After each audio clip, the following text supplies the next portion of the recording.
Axl took over the band and reformed it under Guns N' Roses under his direction, and I chose not to join that configuration. In 2009, Axl Rose made a statement that shocked the entire rock world. He called his former bandmate and best friend, Slash, a cancer that needed to be removed. He said that one of them would have to die before any reunion could ever happen. But what could possibly turn two men who created some of the greatest rock music ever recorded into bitter enemies who refused to speak for nearly 2 decades? The explosive truth that Axl Rose finally revealed about the man behind the top hat is more shocking than you could ever imagine. The beginning of everything.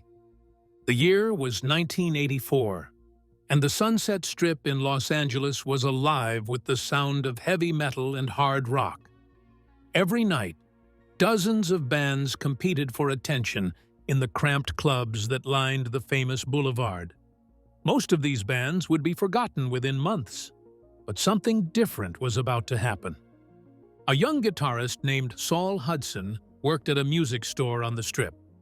His friends called him Slash because he was always moving fast, always rushing from one place to another. One day, his friend Izzy Stradlin walked into the store carrying a cassette tape. On that tape was the voice of a singer named William Bailey, who had changed his name to Axl Rose. Slash later described what happened when he first heard that voice. He said there was all this noise, and then there was this really intense high voice over the top of it.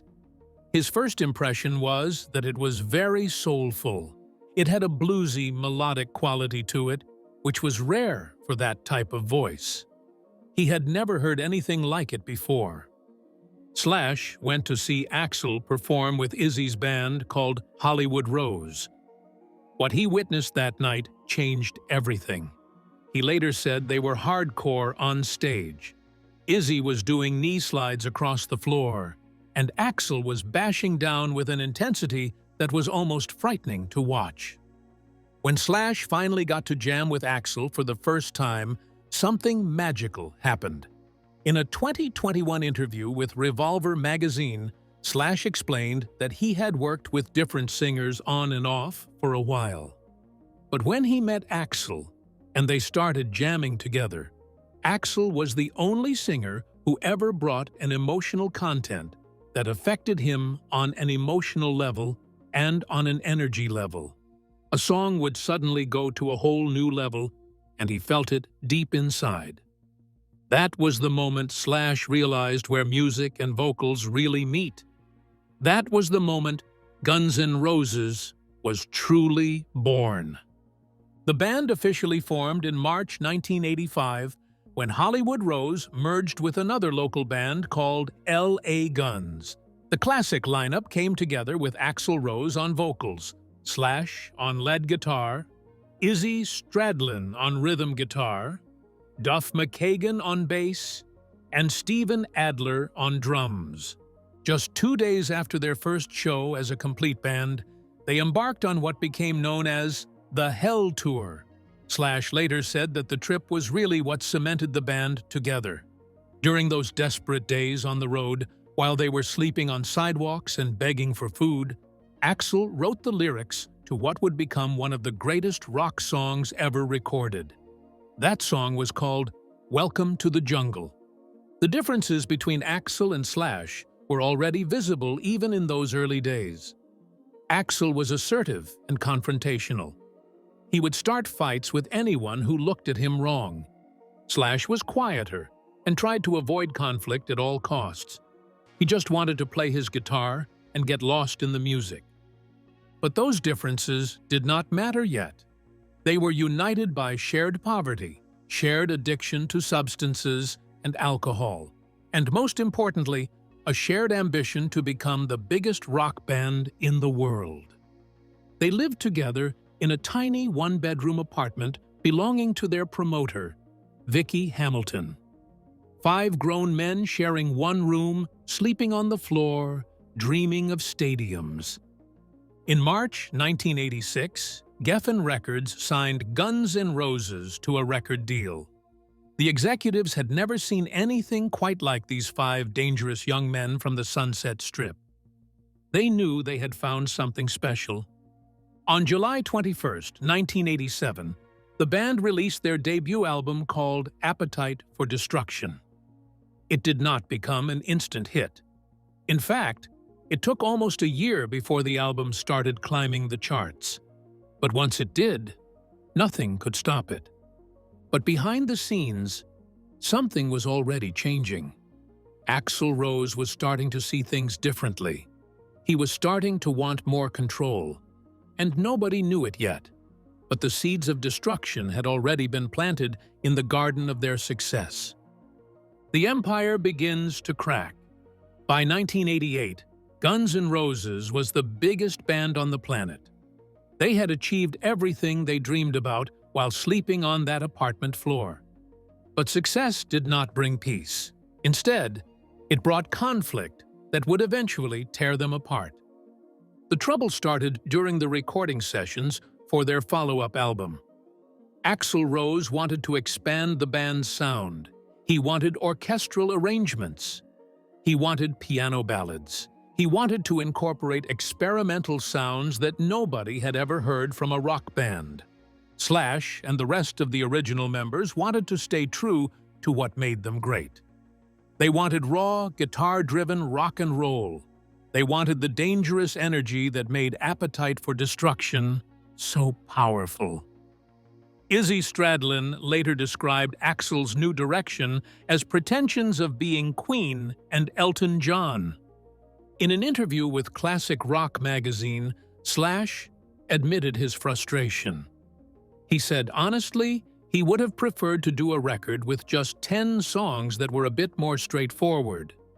But that was not what Axl wanted anymore. In May 1991, he forced the dismissal of their manager Alan Niven against the wishes of all his bandmates. Axl simply refused to complete the new album until Niven was gone. The other members had no choice but to agree. Axl started adding keyboard players, backup singers, and horn players to the band without consulting anyone else. The Use Your Illusion tour began in 1991 and quickly became legendary for all the wrong reasons. Axl Rose routinely took the stage hours late. Sometimes it was 40 minutes. The most infamous incident happened on July 2, 1991, at the Riverport Amphitheater in Missouri. During the song Rocket Queen, Axl spotted a fan in the audience who was filming the show with a video camera. When security did not respond to his demands to confiscate the camera, Axl screamed into the microphone that he would take it himself. Then he did something that nobody expected. He dove off the stage directly into the crowd and tackled the man with the camera. Security guards rushed to pull Axl back to the stage. When he finally got back to the microphone, he snarled that thanks to the lame security, he was going home. Then he slammed the microphone down and walked off stage. What followed was 3 hours of absolute chaos. The crowd erupted into a full-scale riot. 65 people were injured. Dozens were arrested. More than $200,000 worth of property was destroyed. Fans tore apart video screens, ripped trees out of the ground, and started fires throughout the venue. When the Use Your Illusion albums were finally released, the credits contained a message that summed up Axl's feelings about that night. Rhythm guitarist Izzy Stradlin was the first casualty of the chaos. He had gotten sober and could no longer tolerate the madness surrounding the band. On November 7, 1991, he quit Guns N' Roses. In an interview with Rolling Stone, Izzy explained his decision. He said that once he quit substances, he could not help looking around and asking himself if this was all there was. But the most devastating blow was what happened behind closed doors.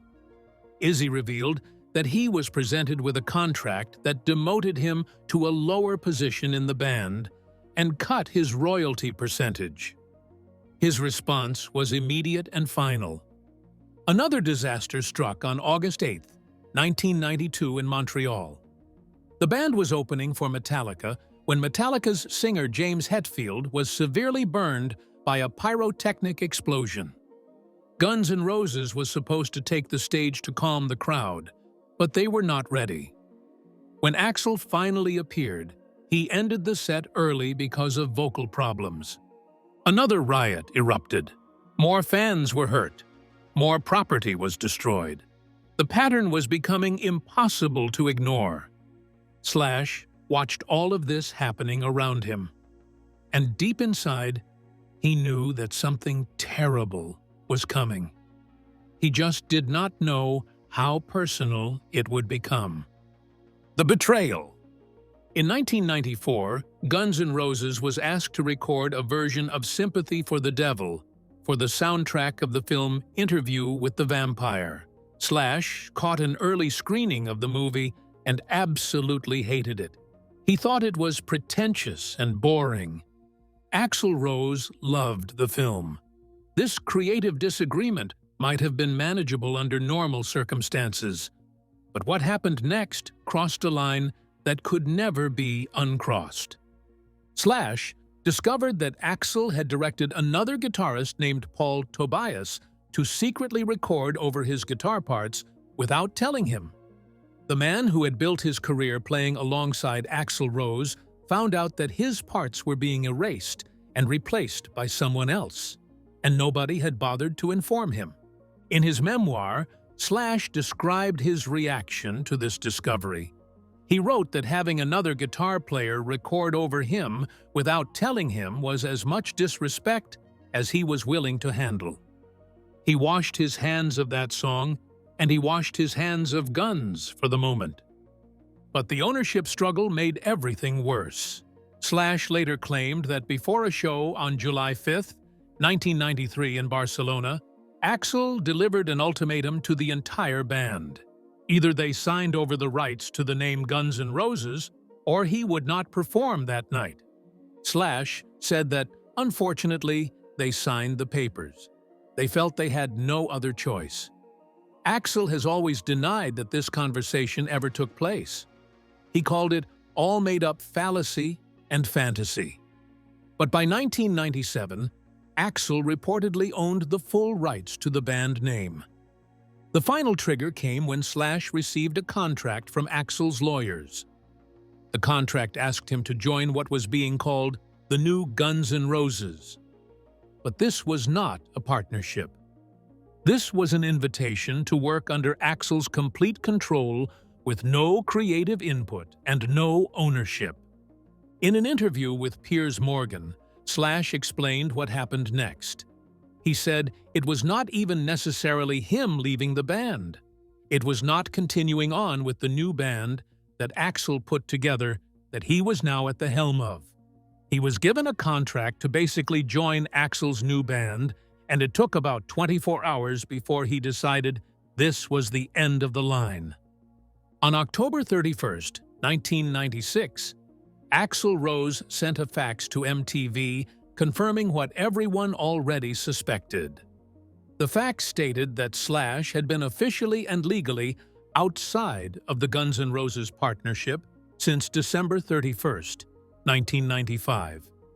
Slash offered his own summary of why the partnership died. He said that Axl's whole visionary style as far as his input in Guns N' Roses was completely different from his own. He said he just liked to play guitar and write a good riff and go out there and play, as opposed to presenting an image. And buried beneath all the public statements and legal battles was a hidden betrayal that had pushed Axl over the edge. A betrayal involving someone that Axl considered to be among the most evil people alive. Slash had no idea that this secret was about to destroy their relationship for nearly 20 years. The shocking revelations. Axl Rose did not simply criticize Slash. He exposed him in ways that shocked even the most cynical observers of rock and roll drama.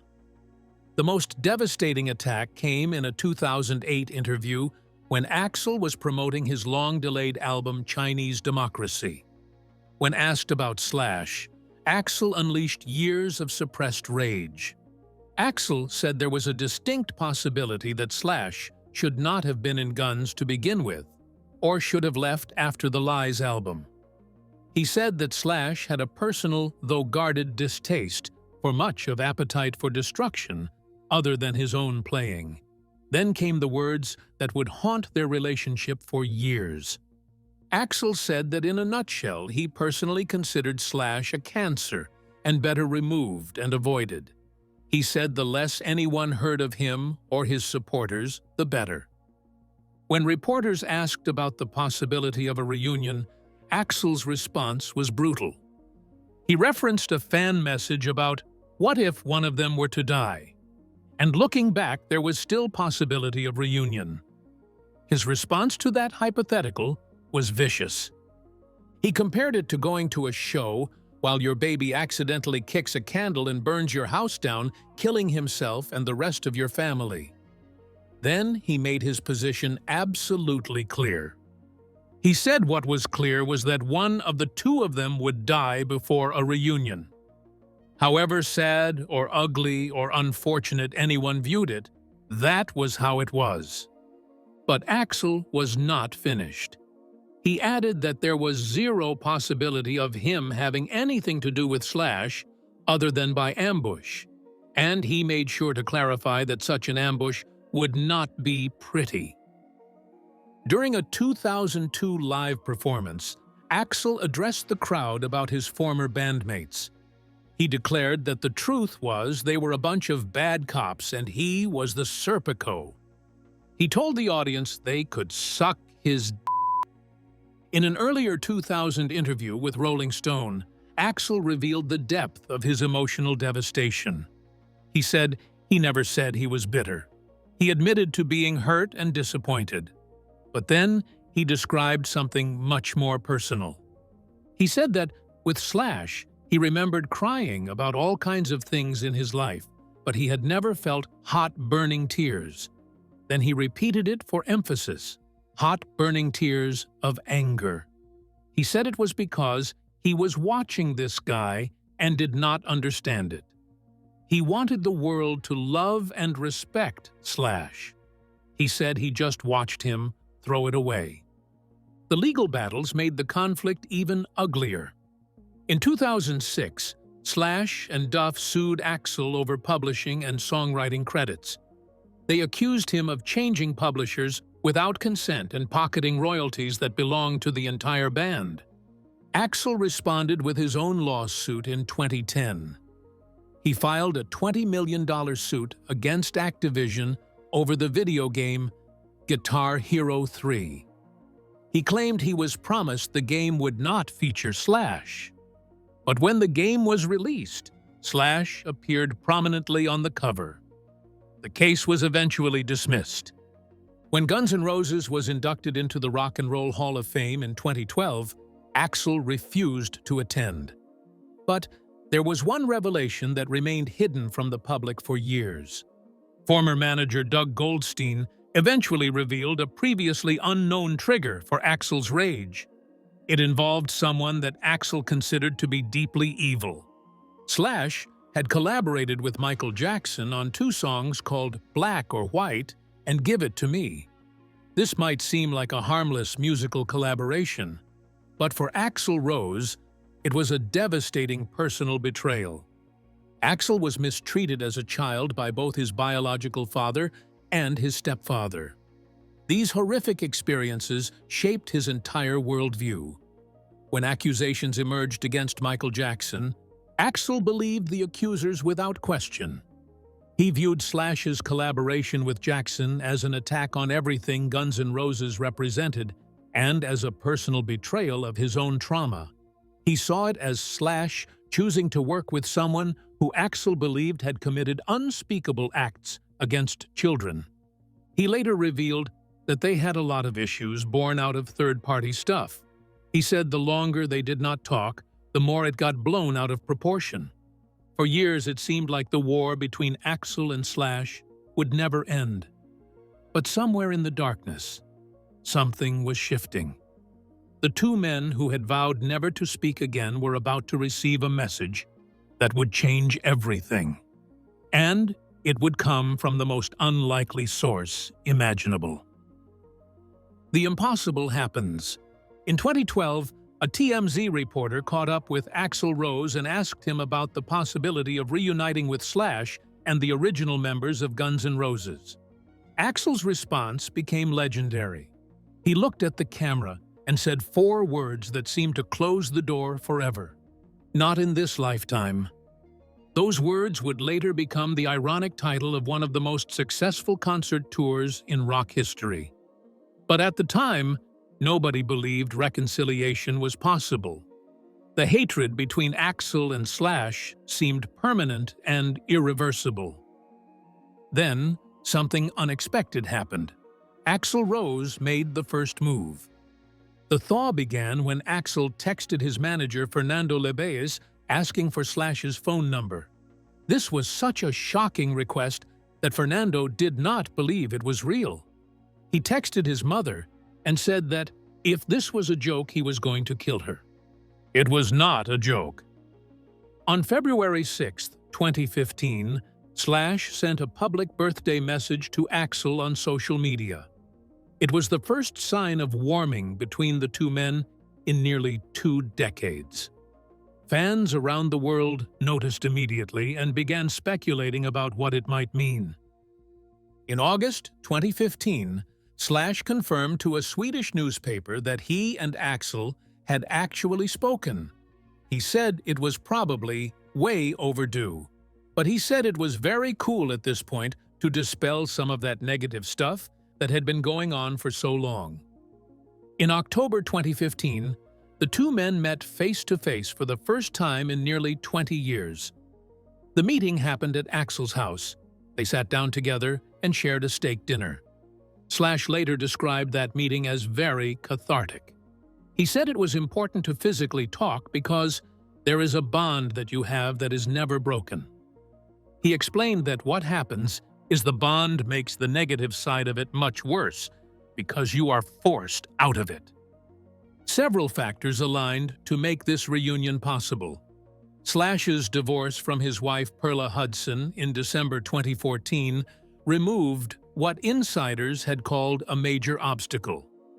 Both Duff and Slash had become fully sober and were in much better places mentally and emotionally. Time had also done its healing work. Slash said that over time, they all just got sick and tired of the black cloud that hung over them. Coachella Festival promoter Paul Tollett actively pushed for the reunion. He reportedly offered the band $7 million per show. That kind of money made ignoring old grudges much easier. Bassist Duff McKagan served as the key peacemaker between the warring parties. He had already played with Axl's version of Guns N' Roses in 2014, which showed that reconciliation was possible. Former manager Alan Niven confirmed that Duff did most of the spade work to bring everyone back together. On April 1, 2016, the reunited band played a surprise show at the Troubadour in West Hollywood. This was the same venue where they had performed in their earliest days when they were still unknown and hungry. Slash called it an almost poignant moment to stand there and look at that crowd in that sort of room. The Not in This Lifetime tour launched shortly after and became a phenomenon that nobody anticipated. The tour ran for 175 shows across multiple years.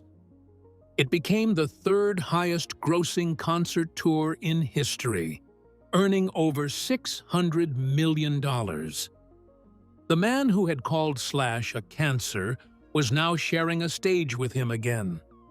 The men who vowed that one of them would have to die before any reunion could happen were now playing Welcome to the Jungle together night after night.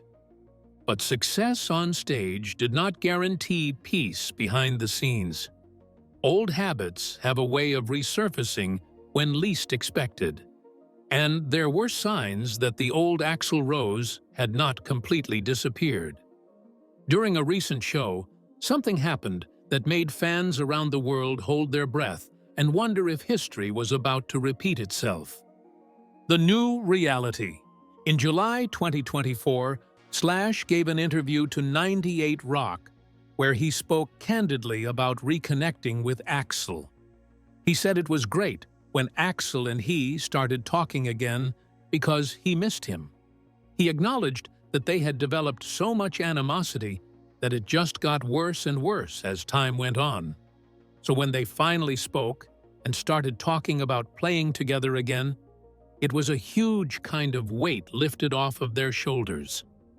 In early 2025, Slash revealed to Guitar World magazine something that put the entire feud in a completely different perspective. He said that a lot of the stuff that was an issue for Guns, in the early days, especially in the 90s, had to do with management issues and stuff that pitted him and Axl against each other. And he admitted that it worked. It definitely worked to drive them apart. But then Slash said something that would have been unimaginable just 10 years earlier. He said that without that element of manipulation, he and Axl get along great. Perhaps most surprisingly, Slash praised Axl's professionalism in the years since they reunited. He said that in all these years that they had been apart, Axl had become super professional. He said Axl had never missed a beat during the whole time. He said there had been a sort of synergy happening these last years that they never had in their first incarnation as a band. The band launched a new tour in 2025 called Because What You Want and What You Get Are Two Completely Different Things. The tour ran from May through November with shows across the globe. But old Axl is not completely gone. On October 18th, 2025 in Buenos Aires, something happened that made headlines around the world. During Welcome to the Jungle, Axl threw his microphone at the drum kit and briefly stormed off stage. Fans who remembered the Riverport riot and the Montreal disaster immediately feared the worst. This time, however, something was different. Slash publicly defended Axl. On the Trunk Nation podcast, Slash explained what really happened. He said that whole thing got so blown out of proportion. He explained that there was something messed up in Axl's monitor mix, where the only thing he could hear was the drums. It was a technical problem, not a diva tantrum. The fact that Slash rushed to defend Axl showed how much their relationship had genuinely changed. 20 years earlier, Slash might have used that incident as ammunition in their ongoing war. Now he was protecting his bandmate from unfair criticism. The one thing fans are still waiting for is a new album. The band has released several singles in recent years, including songs called Absurd and Hard School, and perhaps And the General. But all of these tracks are reworked versions of material that was originally recorded for Chinese Democracy years ago.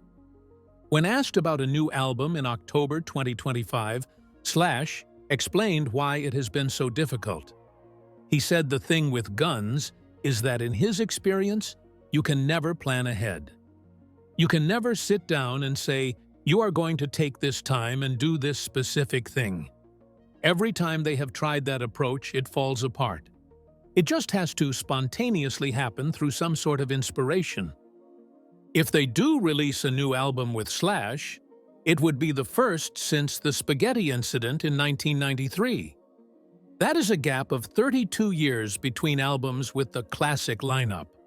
But whether or not they ever make new music together, the story of Axl and Slash has already reached a conclusion that nobody predicted.